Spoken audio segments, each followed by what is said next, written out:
ఆత్మీయులైన ప్రేక్షకులకు నమస్కారం. నేను డాక్టర్ చిరుమామిళ్ళ మురళీ మనోహర్. ఈ కార్యక్రమంలో ఒక ముఖ్యమైన విషయాన్ని తెలుసుకోబోతున్నాం. మొండి చర్మ వ్యాధులు ఎంతోమందిని బాధిస్తూ ఉంటాయి, నిద్రాహారాలు లేకుండా చేస్తూ ఉంటాయి. ఇలాంటి ఈ మొండి చర్మ వ్యాధుల్ని ఆయుర్వేద చికిత్సా విధానంతో అద్భుతంగా తగ్గించవచ్చు. ఆసక్తికరమైన ఈ విషయాలన్నీ కూడా తెలుసుకుందాం. పంచభూతాత్మకమైంది మన శరీరం. అంటే పంచభూతాలు మీకు తెలుసు, పృథ్వీ, అప్తేజో, వాయురాకాశాలు, ఇవన్నీ పంచభూతాలు. మన శరీరం పంచభూతాత్మకమైంది. అంటే ఏమిటంటే బయట ఏవైతే పంచభూతాలు ఉంటాయో అవి మన శరీరంలో ఉంటాయి. కాబట్టి ఈ పంచభూతాల తాలూకు ప్రభావం మన శరీరం మీద పడుతుంది. వాటికి అనుగుణంగా నడుచుకుంటే ఈ సమస్యలను తగ్గించుకోవచ్చు. అద్భుతమైన సిద్ధాంతం ఇది. కాబట్టి పంచమహాభూతాత్మకమైనటువంటి శరీరానికి మూలం ఏమిటి అంటే వాతపిత్త కఫాలు. ఇవి త్రిదోషాలు, అంటే 3 దోషాలు. ఇవి సమస్థితిలో ఉన్నప్పుడు ఆరోగ్యం, అసమస్థితిలో ఉన్నప్పుడు అనారోగ్యం. సింపుల్ సిద్ధాంతం. అంటే ఈ మూడిట్లో ఏది సమతౌల్యం తప్పినా వ్యాధి అనేది ఖచ్చితంగా వచ్చేస్తుంది. అందుకే ఆయుర్వేదం ఈ వ్యాధుల్ని ఈ త్రిదోష ప్రధానంగా నిర్వచిస్తుంది. కొన్నిసార్లు మనకి యాంబిగ్విటీ ఉంటుంది. అది సోరియాసిసా, లేకపోతే ఎగ్జిమానా, లేకపోతే లైకెన్ ప్లానసా, ఒకసారి 3నా, ఇలాంటి కన్ఫ్యూజన్ చాలామందిలో వస్తూ ఉంటుంది, వైద్యులకు కూడా. కానీ ఆయుర్వేదంలో ఈ వ్యాధులు అనే వాటిని త్రిదోష ప్రధానంగా విభజిస్తాం. అప్పుడు ఆ వ్యాధి ఏదైనప్పటికీ కూడా అది మూలంతో సహా ట్రీట్ అవుతుంది. గొప్ప సిద్ధాంతం ఇది. చూడండి, మనకి ప్రైమరీ కలర్స్ ఉంటాయి. ఈ ప్రైమరీ కలర్స్ సెకండరీ కలర్స్ కింద రూపాంతరం చెందుతాయి. ఇవి అనేక వేల రంగుల కింద మారుతాయి. కానీ బేసిక్గా ప్రైమరీ కలర్స్ ఇవి. అలాగే ఈ దోషాలు బేసిక్గా 3, కానీ వీటి నుంచి అనేకమైనటువంటి వ్యాధులు వస్తాయి. కాబట్టి ఈ దోషాల లెవెల్లో కనుక మనం చక్కదిద్దగలిగితే ఈ అనేక వ్యాధుల్ని, కారణం ఏమిటో తెలియని వ్యాధుల్ని, అలాగే లక్షణాలు కలగాపులకంగా ఉన్న వ్యాధుల్ని కూడా తగ్గించవచ్చు. గొప్ప సిద్ధాంతం ఇది. దోష ప్రధానంగానే ఈ ఆయుర్వేదంలో చికిత్స అనేది చేస్తూ ఉంటాం.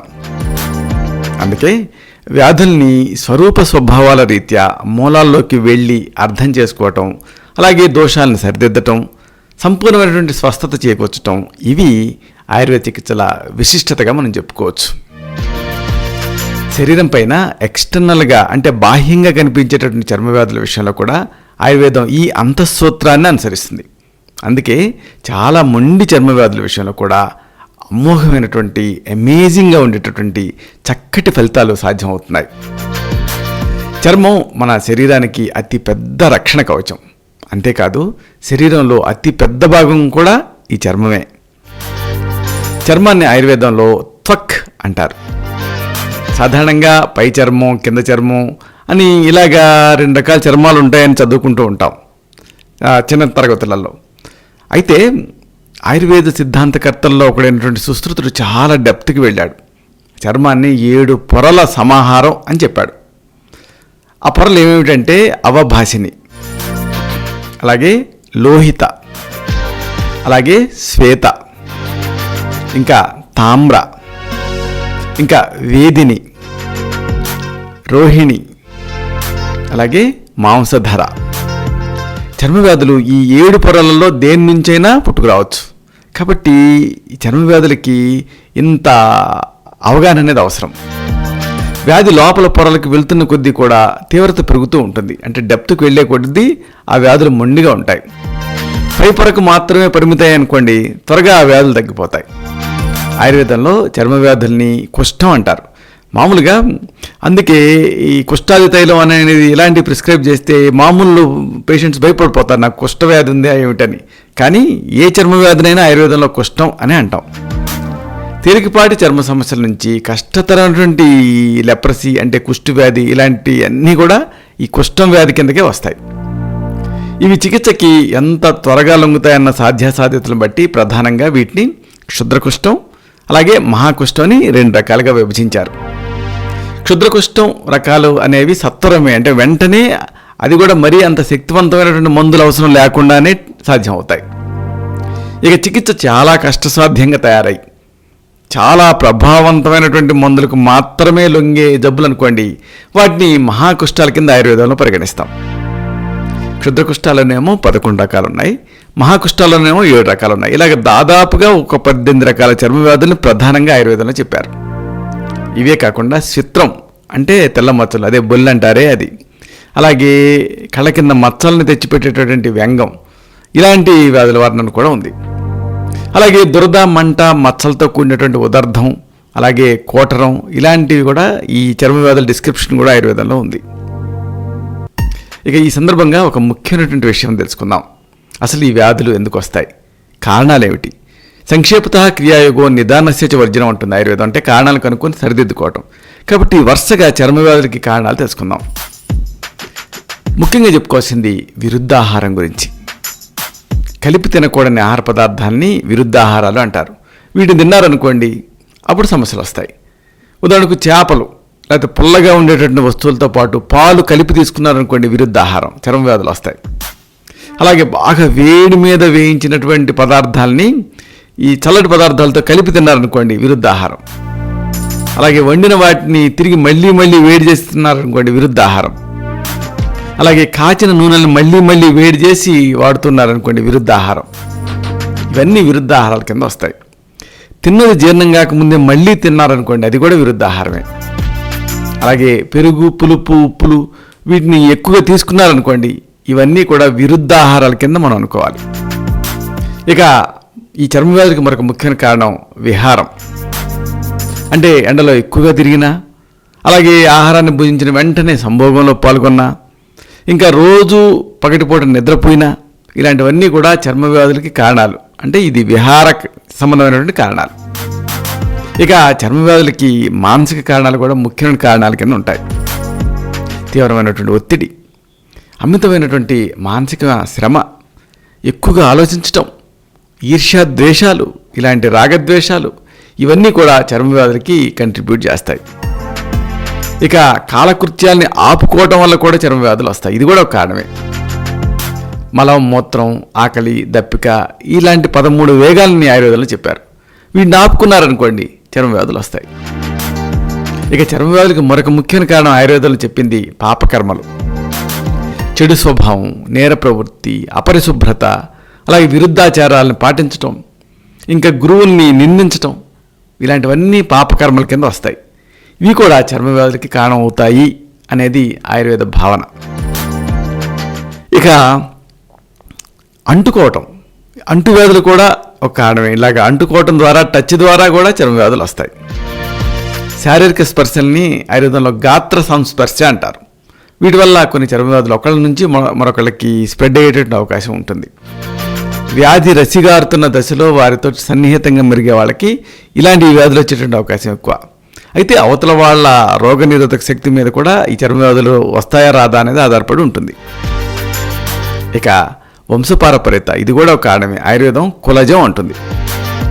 కొన్ని చర్మ వ్యాధులు వంశపారపర్యంగా నడుస్తూ ఉంటాయి, కొన్ని కుటుంబాలలో అనువంశికంగా వస్తూ ఉంటాయి. కాబట్టి ఈ విషయాన్ని కూడా దృష్టిలో ఉంచుకోవాలి. ఇక క్రిమికీటకాల ద్వారా కూడా చర్మ వ్యాధులు రావచ్చు. ఆయుర్వేదం దీనికి క్రిమిజం అనే పదాన్ని వాడింది. ఉదాహరణకు పేలు, గజ్జి, ఇలాంటివన్నీ కూడా క్రిమిజం. ఇక చర్మ వ్యాధులకు మరొక కారణం కాలజం. అంటే చలికాలం, ఎండాకాలం, ఇలాగా రకరకాల కాలాలు, అలాగే వయసును బట్టి కూడా ఈ చర్మ వ్యాధులు కొంతమందికి కొన్ని సీజన్స్లో వస్తూ ఉంటాయి, విజృంభిస్తూ ఉంటాయి. ఇక చర్మ వ్యాధులకు మరొక కారణం చికిత్సలో అశ్రద్ధ చేయటం. దీన్ని ఆయుర్వేదంలో చికిత్స విభ్రంశం అంటాం. వ్యాధులకి సరైనటువంటి మందులు వాడకపోయినా, ఏదో మేము ఒక 10 రోజులు సూచిస్తే 2 రోజులే వాడినా, లేకపోతే ఎవరికో తగ్గిందని మనం తెచ్చేసుకొని వాడినా, ఇలాగా సరిగా పాటించని, సరిగ్గా శుద్ధి చేయనటువంటి మందుల్ని వాడటం, ఇలాంటివన్నీ కూడా చర్మ వ్యాధులకి కారణాలే. ఇక చర్మ వ్యాధులు అంటంతోనే ఒక విషయం గుర్తుకొస్తుంది. ఏ స్కిన్ డిసీజ్ అయినా దీర్ఘకాలం పాటు బాధిస్తూ ఉంటుంది. అసలు ఇలా దీర్ఘకాలపు రోగాల కింద చర్మ వ్యాధులు ఎందుకు వస్తాయి, దీనికి కారణం ఏమిటి, ఇది తెలుసుకుందాం. చర్మానికి పోషక తత్వాలు తక్కువగా అందుతాయి. చూడండి, చివరి పొలం ఉందనుకోండి మీకు, దానికి నీళ్లు తక్కువ అందుతాయి కదా, మొదటి పొలానికి నీళ్ళు ఎక్కువ అందుతాయి. అలాగే చర్మానికి కూడా పోషక తత్వాలు తక్కువగా అందుతాయి. ఎందుకు అంటే చూడండి, మన అంతర్గతంగా ఉండే బ్లడ్ సప్లై ముందు అంతర్గత అవయవాలకు సప్లై అవుతుంది, చివరికి చర్మానికి. కాబట్టి పోషక తత్వాలు తక్కువ అందుతాయి. ఒకటి, చర్మం విడుదల చేసేటటువంటి ఈ రెమినెంట్స్, ఈ మిగిలిపోయిన పదార్థాలు ఇలాంటివన్నీ కూడా త్వరగా బయటికి వెళ్ళలేవు, ఎందుకంటే చివరిలో చర్మం ఉంటుంది కాబట్టి. పైగా చర్మానికి వాతావరణ ప్రతికూలతలు తాకిడి ఎక్కువ. చూడండి, బాగా ఎండ ఉందనుకోండి, ముందు ఏది ప్రభావితం అవుతుంది? చర్మం. చలిగాల్లో వెళ్ళారనుకోండి, ముందు ఏది ప్రభావితం అవుతుంది? చర్మమే. అందుకే చర్మ వ్యాధులు ఈ దీర్ఘ వ్యాధుల కింద పరిణమిస్తాయి. కొన్ని రకాల చర్మ వ్యాధులు ఒకళ్ళ నుంచి మరొకళ్ళకి వ్యాపిస్తూ ఉంటాయి. ఆయుర్వేదంలో దీన్ని ఔపసర్గికం అంటారు. అలాగే కొన్ని చర్మ వ్యాధులు చికిత్సకి త్వరగా లొంగవు. ఆయుర్వేదంలో వీటిని మహావ్యాధులు అంటాం. వాతవ్యాధి ప్రమేహశ్చ కుష్టం అర్శో భగంధరం అస్మరీ మూఢగర్భశ్చ తద్వైదోదరం అష్టమం అని ఈ 8 విధాలు అష్టవిధ మహాగధాలు. వాటిలో వాతవ్యాధి ప్రమేహశ్చ కుష్టం అంటే చర్మ వ్యాధులు కూడా ఒక రకం. వీటిలో చర్మం, రక్తం రెండూ కూడా ప్రభావితమై ఉంటాయి కాబట్టి మొండిగా ఉంటాయి. వ్యాధి నెమ్మదిగా పెరుగుతుంది, చికిత్సకి ఎక్కువ టైం తీసుకుంటుంది. అందుకే దీన్ని చిరక్రియై అంటారు ఆయుర్వేదంలో. కొన్నిసార్లు స్పర్శ తెలియదు, కొన్ని క్రిములతో వస్తాయి. కుష్టం దీర్ఘరోగానం ప్రధానం అంటారు ఆయుర్వేదంలో. అంటే ఎక్కువ కాలం వేధించేటటువంటి జబ్బులలో చర్మవ్యాధి ప్రధానమైంది అని అర్థం. అలాగే మరొక పదం వాడింది ఆయుర్వేదం, కష్టతరో రోగం అని. అంటే చికిత్సకి ఈ చర్మ రోగాలు కష్టంగా ఉంటాయి కాబట్టి ఓపికగా వాడాలి అని. అలాగే జన్మ ప్రవృత్తి అనుబంధం అనే పదం కూడా వాడింది ఆయుర్వేదం. అంటే ఆయుర్వేదం ప్రకారం ఈ చర్మ వ్యాధులు అనేవి ఒక జన్మలో పోయినా కానీ పాపకర్మల ఫలంగా మరొక జన్మలో రావచ్చు. కాబట్టి నాకేందుకు వచ్చింది అని కొంతమంది మదన పడుతుంటారు. దానికి కారణం ఏమిటంటే ఇలాగా ఈ జన్మఫలం. చర్మ వ్యాధుల్ని స్పర్శవాతం అని కూడా పిలుస్తారు. అంటే టచ్ ద్వారా వస్తూ ఉంటాయి. సాధారణంగా వాతపిత్త కఫదోషాల్లో వేటి మూలంగా వ్యాధి వచ్చిందో గుర్తుపట్టి దానికి అనుగుణంగా ట్రీట్మెంట్ అనేది ఇవ్వాల్సి ఉంటుంది. కొన్ని చర్మ వ్యాధుల్లో త్రిదోషాలు ఉంటాయి. అందుకే వీటిని మహావ్యాధుల కింద ఐడెంటిఫై చేశారు. చికిత్స కష్టసాధ్యంగా ఉండటానికి కారణం ఏమిటి అంటే ఈ 3 దోషాల అంశం ఉంటాం. వాత దోషం వల్ల వచ్చేటటువంటి చర్మ వ్యాధిలో మచ్చ అనేది పొడిగా ఉంటుంది. పిత్తదోషంతో వచ్చిందనుకోండి అప్పుడు మంట ప్రధానంగా ఉంటుంది. కఫదోషంతో చర్మవ్యాధి వచ్చిందనుకోండి అప్పుడు దురద ప్రధానంగా ఉంటుంది. కొంతమందిలో ఒక చర్మవ్యాధి ఒక దోషంతోనే వస్తే ఇంకో కొంతమందిలోనేమో 2 లేదా 3 దోషాలతో కూడా రావచ్చు. ఈ దోషాల కలయిక వీటి నిష్పత్తిని బట్టి ఎంతకాలంగా వ్యాధి ఉన్నది అన్న దాన్ని బట్టి చికిత్స అనేది మారుతూ ఉంటుంది. ఒక దోషంతో ఉన్న చర్మవ్యాధి ఉందనుకోండి చికిత్స ఈజీగా సాధ్యమవుతుంది. 2 లేదా 3 దోషాలు కలిసిందై ఉందనుకోండి చర్మవ్యాధి, అప్పుడు కాస్త ట్రీట్మెంట్ అనేది ఆలస్యం అవుతుంది. ఈ లక్షణాలన్నిటినీ దృష్టిలో పెట్టుకొని ఆయుర్వేదిక్ ట్రీట్మెంట్ అనేది ఫార్ములేట్ చేస్తాం. ఇక చికిత్స ఫలితం అనేది ఔషధ నిర్ణయం, అలాగే వ్యాధి ఏ స్థాయిలో ఉంది, వ్యాధి తీవ్రత, అలాగే స్పాంటేనియస్గా ప్లాన్ ఆఫ్ యాక్షన్, వీటన్నిటిని బట్టి ఆధారపడి ఉంటుంది. ఆయుర్వేదం ప్రకారం సప్తధాతుల్లో ఒకటైనటువంటి రసధాతువుకి చర్మం అనేది ఉపధాతు. కాబట్టి శరీరానికి బలాన్ని చేకూర్చే ఈ రసాయనాలన్నీ కూడా చర్మం పైన బాగా పనిచేస్తాయి. అందుకే వీక్గా ఉండే వాళ్ళకి చర్మ వ్యాధులు ఎక్కువ, స్ట్రాంగ్గా ఉండే వాళ్ళకి తక్కువ. ఎందుకంటే నరిష్మెంట్ ఉండని వాళ్ళకి చర్మ వ్యాధులు ఎక్కువ ఉంటాయి. ఎందుకంటే ఆశ్రయీభావ సంబంధం అంటారు. రసధాతువుని పెంచే వాటిలో ఆమ్లకి రసాయనం అనేది ముఖ్యమైనది. ఇది ఆమ్లకి రసాయనం అనే పేరుతో బయట మార్కెట్లో దొరుకుతుంది. ఇది ఉసిరి నుంచి తయారవుతుంది. ఇది వ్యాధిని తగ్గించడమే కాదు తిరిగి రాకుండా కూడా చేస్తుంది. అందుకే సోరియాసిస్లో ఆమ్లకి రసాయనం ఇలాంటి వాటిని ప్రిస్క్రైబ్ చేసినప్పుడు ఒక 1 చెంచా చొప్పున దాన్ని నీళ్ళలో కలిపి తీసుకోమన్నప్పుడు, తేనెతో కలిపి తీసుకున్నప్పుడు అమేజింగ్ రిజల్ట్స్ ఉంటూ ఉంటాయి. అలాగే ఆరోగ్యవర్ధని వటి అని ఇలాంటివి కూడా లివర్ని, ఆరోగ్యాన్ని స్ట్రెంథెన్ చేస్తాయి. కాబట్టి ఈ రకమైన మొండి చర్మ వ్యాధులు తగ్గుతూ ఉంటాయి. అలాగే పైకి నిర్గుండి తైలం, కరంజ తైలం ఇలాంటి వాటిని కూడా ప్రిస్క్రైబ్ చేస్తూ ఉంటాం. ఇలా సమిష్టి ప్రయోగంతో ఎక్సలెంట్ రిజల్ట్స్ ఉంటాయి. ఈ సందర్భంగా క్షుద్ర కుష్ఠాల గురించి మీకు చెప్పాలి. క్షుద్ర కుష్ఠాలు అంటే ఏంటంటే ఇవేంటంటే ఈజీగా సాధ్యమయ్యే వాటిని క్షుద్ర కుష్ఠాలు అంటారు. క్షుద్రం అంటే అల్పమైంది అనేది, అంటే సుఖసాధ్యమైంది అనేది. కొంతమందిలో అయితే ఇవి అశ్రద్ధ చేసినటువంటి కష్టసాధ్యం కింద మారతాయి. ఇది వ్యాధి తీవ్రత మీద ఆధారపడి ఉంటుంది. ఈ క్షుద్ర కుష్ఠాలు ఎన్ని అంటే ఆయుర్వేదంలో 11 రకాలు చెప్పారు. వీటిని కొద్దిగా తెలుసుకుందాం. మొట్టమొదటిది క్షుద్ర కుష్ఠాలలో ఏకకుష్ఠం.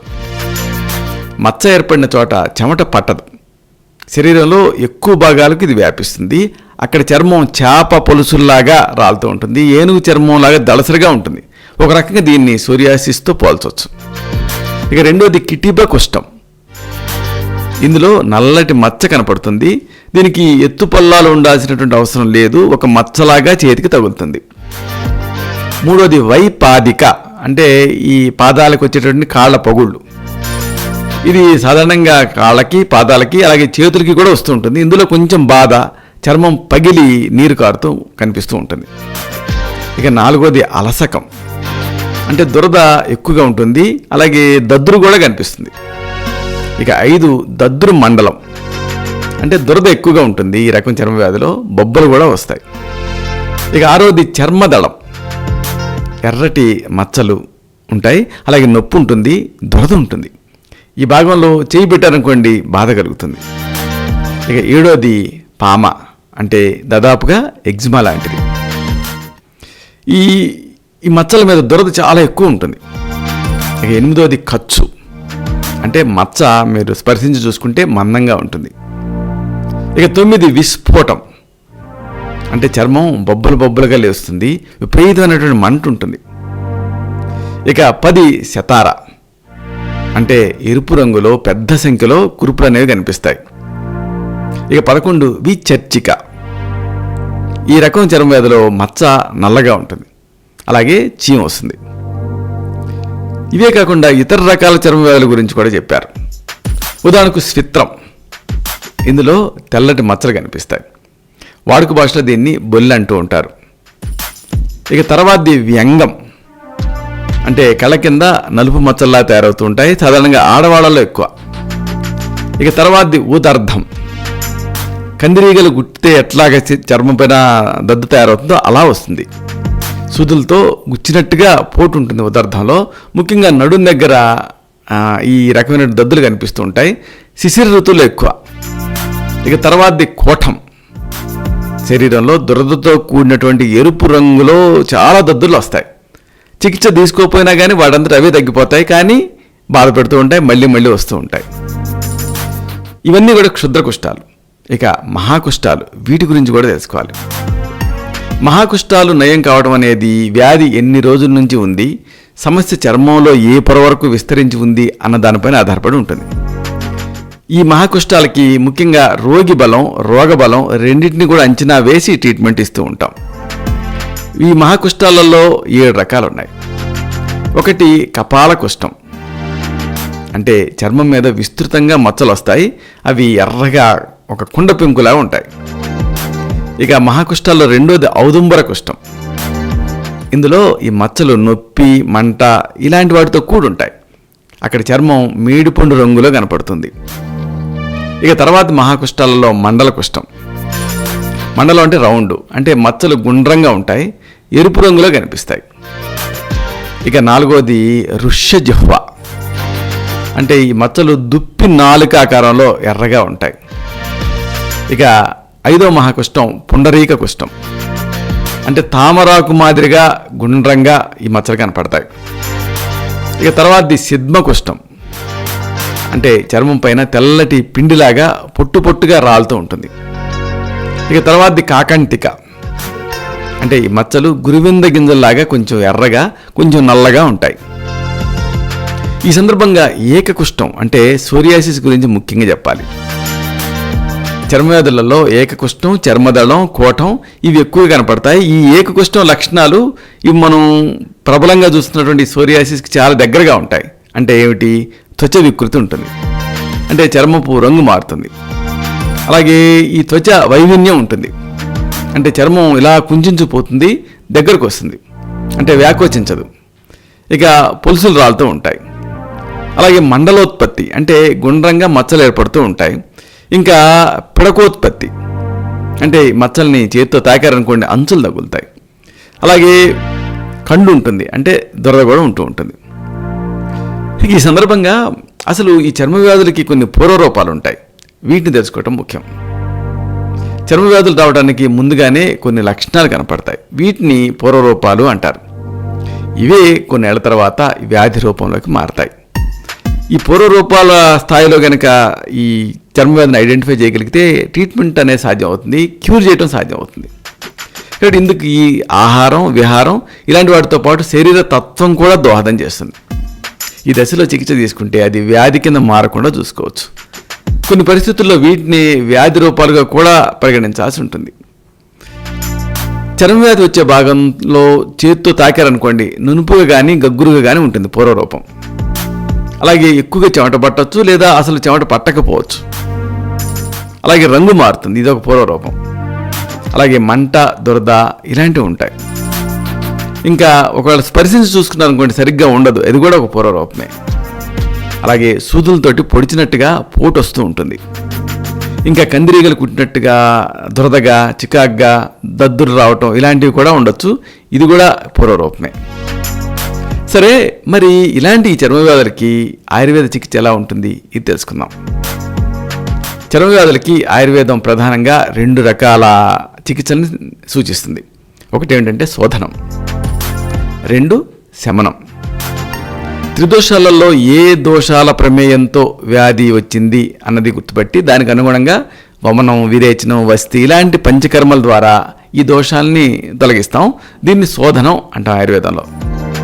అయితే ఓల్డ్ ఏజ్లో అంటే వృద్ధుల్లో, బలహీనంగా ఉండే వాళ్ళల్లో దీన్ని చేయటం సాధ్యం కాదు, ఈ శోధన చికిత్సని. ఇలాంటి వాళ్ళకి కేవలం శమన చికిత్సలే చేస్తాం.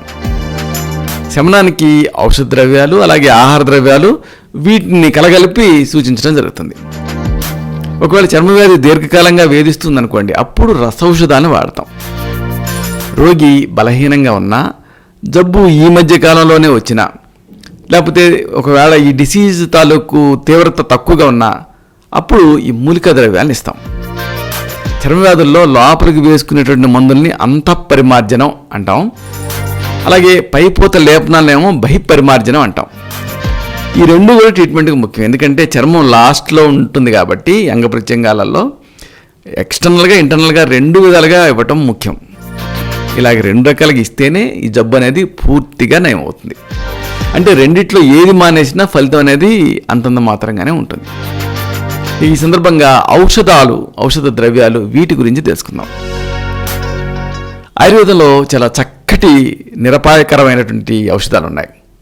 ఉదాహరణకు గంధక రసాయనం, దేవకుసుమ రసాయనం, అలాగే ఖదిరారిష్టం, అలాగే పంచతిక్త గుగ్గులు, అలాగే సారస్వతారిష్టం, ఆరోగ్యవర్ధిని వటి, ఇవన్నీ కూడా చాలా చక్కగా పనిచేస్తాయి. సోరియాసిస్ లాంటి చర్మవ్యాధుల్లో ఇవి చక్కటి ఫలితాన్ని ఇస్తాయి. ఇక రసౌషధాలు, వీటిలో వ్యాధిహరణ రసాయనం చాలా బాగా పనిచేస్తుంది. దీన్ని నేరుగా ఇవ్వం. గుడూచి అంటే తెప్పతీగతో కానీ, లేకపోతే శారిబా అంటే సుగంధి పాలతో కానీ, లేకపోతే ఆమ్లకి అంటే ఉసిరికతో కానీ దీన్ని అనుపానం కింద వీటితో కలగలిపి ఇస్తూ ఉంటాం. ఇంకా ఏకగుణ సింధూరం, షడ్గుణ సింధూరం ఇలాంటివి రకరకాల చర్మ వ్యాధులలో చికిత్స కింద ప్రిస్క్రైబ్ చేస్తూ ఉంటాం. అలాగే గుంజాది వటి, ఇది కూడా మచ్చలు ప్రధానంగా ఉండేటువంటి చర్మ వ్యాధులలో బాగా పనిచేస్తుంది, దీన్ని ప్రిస్క్రైబ్ చేస్తూ ఉంటాం. ఇంకా కొన్ని రకాల చర్మ వ్యాధులలో ఇమ్యూనిటీ పెంచాల్సిన అవసరం ఉన్నప్పుడు మధుస్నేహి రసాయనం ఇలాంటి వాటిని ప్రిస్క్రైబ్ చేస్తూ ఉంటాం. అలాగే జపాకుస్మ తైలం, పునర్నవాసం ఇలాంటివి కూడా కొన్ని సందర్భాల్లో ప్రిస్క్రైబ్ చేయడం జరుగుతుంది. ఇంకా ఈ ఆటో ఇమ్యూన్ రిలేటెడ్ డిజార్డర్స్లో భల్లాతక బట్టి, అమృత భల్లాతక లేహ్యం ఇలాంటివి చాలా మంచి ఫలితాన్ని ఇస్తాయి. వీటిని ఆ వ్యాధి తీవ్రతను బట్టి తగిన అనుపాన సహపానాలతో ఇవ్వాల్సి ఉంటుంది. అలాగే నిర్గుండి తైలం, దీన్ని ఎక్స్టర్నల్గా ప్రిస్క్రైబ్ చేస్తూ ఉంటాం. అవసరమైతే ఇదే నిర్గుండి తైలాన్ని లోపలికి కూడా ప్రిస్క్రైబ్ చేస్తూ ఉంటాం. అలాగే కరంజ తైలం కానుగ నుంచి తయారవుతుంది, దీన్ని ఎక్స్టర్నల్గా ప్రిస్క్రైబ్ చేస్తూ ఉంటాం. ఇక తాకితే చేతికి తగులుతూ కొన్ని మచ్చలు ఉంటాయి, ఇలాంటి వాటికి సింధూరాది లేపం, లేకపోతే బ్రాహ్మీ రసాయనాలు ఇలాంటి వాటిని సింధూరాది లేపాన్ని ఎక్స్టర్నల్గా, బ్రాహ్మీ రసాయనాన్ని ఇంటర్నల్గా ఇలాగ ప్రిస్క్రైబ్ చేస్తూ ఉంటాం. పైకి రాసుకునేటువంటి తైలాలు, లేపనాలని 1-2 సార్లు ఎక్కువగా వాడిన తప్పు లేదు. కాకపోతే లోపల డోసే ముఖ్యం. ముఖానికి రాసుకునేటువంటి లేపనాన్ని ఎప్పుడు కూడా రాత్రి పూట వాడకపోవడం మంచిది, ఎందుకంటే చర్మానికి గాలి తగలాలి కాబట్టి. ఆస్వాలు, అరిష్టాలు అనేవి ఉంటాయి, వీటిని ఉదయం సాయంత్రం 30 ml రూపంలో జనరల్గా ప్రిస్క్రైబ్ చేస్తూ ఉంటాం. ఈ సందర్భంగా చర్మ వ్యాధుల్లో ఆహార ద్రవ్యాల పాత్ర, దీని గురించి కూడా చెప్పాలి. ఉసిరి, కాకమాచి అంటే కామంచి కూర, అలాగే నెయ్యి, తియ్యటి పెరుగు, తియ్యటి మజ్జిగ ఇవి ఆహారపరంగా బాగా ఉపయోగపడతాయి. అలాగే 3 వంతుల పెరుగు, 1 వంతు నీళ్లు కలిపి మజ్జిగ తయారు చేసుకోవాలి, తక్రం. దీన్ని చర్మ వ్యాధులలో ఔషధ రూపంగా, ఆహార రూపంగా ఇస్తూ ఉంటాం. పొన్నగంటి కూర, ఇది చర్మ వ్యాధులు పెరగకుండా నివారణగా కూడా రక్షణ ఇస్తుంది. ఇక పైపోతలు కూడా చాలా ఎఫెక్టివ్గా ఉంటాయి. ఉదాహరణకు చాలా సౌమ్యమైనవి, ఎవరికి వాళ్ళే చేసుకోగలిగేటువంటి కొన్ని పైపోతలు ఉంటాయి. వీటిని కూడా వరుసగా తెలుసుకుందాం. గరిక, దీని రసాన్ని చర్మం పైన రాస్తే చాలా రకాల చర్మ వ్యాధులలో ఉపయుక్తంగా ఉంటుంది. వ్యాధి తీవ్రతను బట్టి ఈ రసాన్ని కొంత లోపలికి కూడా తీసుకోవచ్చు. అలాగే మంచి గంధం, దీన్ని సాన్రాయి మీద అరగదీసి 1/2 చెంచా లోపలికి తీసుకోవచ్చు. దీన్ని, ఈ మంచి గంధాన్ని కొబ్బరి నూనెలో కలిపి చర్మం పైన రాసుకుంటే మంచి ఫలితం ఉంటుంది. అలాగే నల్ల జీలకర్ర, దీన్ని ముద్దగా చేసి ఈ ముద్దని కర్పూరం కానీ లేకపోతే కొబ్బరి నూనెలో కానీ నల్ల జీలకర్రని ఈ కొబ్బరి నూనెలో కలిపేసేసి చర్మం పైన రాసుకోవాలి. ఈ ముద్దని నీటిలో కలిపి కూడా తాగొచ్చు. అలాగే మచ్చల పైన మెంతుల పొడి లేకపోతే శతావరి పొడి, వీటిని అలా డస్టింగ్ పౌడర్ లాగా అద్దొచ్చు. అలాగే వీటిని లోపలికి కూడా తీసుకోవచ్చు. అలాగే కరక్కాయని గంధం తీసి సాన్రాయి మీద ఆ గంధాన్ని కొబ్బరి నూనెతో కలిపి పైకి రాస్తే కూడా మంచి ఫలితం ఉంటుంది చర్మ వ్యాధులలో. అలాగే గుంట గలగరాకు, గుంట గలిజేరు అంటారు. దీని రసంలో దూదిని ముంచి దాన్ని మచ్చ మీద రాసి అది కాస్త ఎండిపోయిన తర్వాత కడిగేసుకోవాలి. తెల్ల మచ్చలలో ఇది చాలా బాగా పనిచేస్తుంది. అలాగే శనగల్ని నానబెట్టి అంతే మోతాదు వెన్నతో కలిపి నూరి ముద్దగా చేసి దీన్ని కళ్ళ కింద నల్ల మచ్చలకి రాస్తే వ్యంగం అంటాం, మంచి ఫలితం ఉంటుంది. అలాగే శొంఠి ఇంకా గైరికం, ఈ 2 కలిపి రాస్తే కూడా ఈ దద్దుర్లు అంటే బొబ్బలు ఇలాంటివి తగ్గడానికి మంచి హెల్ప్ చేస్తుంది. వీటికి 1/4 చెంచా చొప్పున ఇదే కాంబినేషన్ లోపలికి కూడా తీసుకోవచ్చు. ఇక దొండకాయ కోసినప్పుడు ఒక రకమైన జిగురు వస్తుంది. ఆ జిగురుని రాసినా కానీ ఇలాంటి దద్దుల్లో మంచి ఫలితం ఉంటుంది. చూసారా, ఇలాగా చర్మ వ్యాధులు అనేక రకాలు. ఇది ఒక పెద్ద సబ్జెక్ట్. ఇలాంటి ఈ చర్మ వ్యాధుల్ని చాలామంది జీవితాంతం వీటిని ఎదుర్కొంటూ ఉంటారు, బాధపడుతూ ఉంటారు. అయితే వీటిని మొదలుపెట్టుకోకుండా సత్వరమే స్పందించి ఈ చర్మ వ్యాధుల్ని సరైనటువంటి ఆయుర్వేద చికిత్సలతో, అలాగే ఔషధ రూపంలో ఉండేటువంటి పత్యాపత్యాలతోటి వీటితోటి ఈజీగా తగ్గించుకోవచ్చు. అవసరమైతే పంచకర్మ చికిత్సలని తీసుకుంటే నిశ్శేషంగా ఈ చర్మ వ్యాధులు తగ్గుతాయి. ఇలాంటి మరొక ఆసక్తికరమైన విషయాన్ని తిరిగి ఇదే కార్యక్రమాల పరంపరలో మనం కలుసుకున్నప్పుడు సవివరంగా, సహేతుకంగా, సమగ్రంగా తెలుసుకుందాం. శతం జీవ శరదో వర్ధమానః, శతం హేమంతాన్ శతం వసంతాన్. 100 శరతులు, 100 హేమంతాలు, 100 వసంతాలు వర్ధిల్లుతూ జీవించండి. శుభం.